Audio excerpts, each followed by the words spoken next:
Holding some funds in an exchange is convenient if you're actively trading them, but if what you want is security, there's no better way than holding them in your own personal wallet. In this video, we'll go through the steps to withdraw your funds from the Binance exchange to your Koala Wallet. Inside Koala Wallet, start by opening the asset you want to withdraw, tap Receive, then press the copy button, copy your address to your device's clipboard. Now you can open the Binance app. If you're using the website, the process should be very similar. Right below your total balance, tap on Withdraw. Then find and select Kadena or the desired token from your coin list. For the destination address, paste your Koala address that you just copied.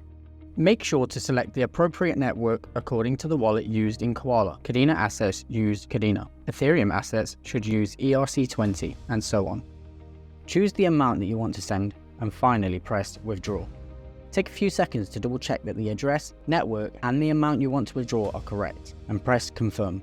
Binance may ask for extra verification or authentication according to your security settings. After your request is submitted, all you have to do is wait for them to process the withdrawal.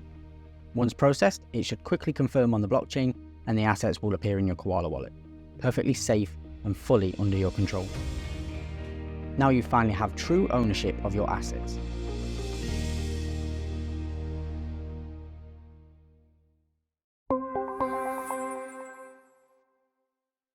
Feel free to check out other video tutorials and have an awesome day.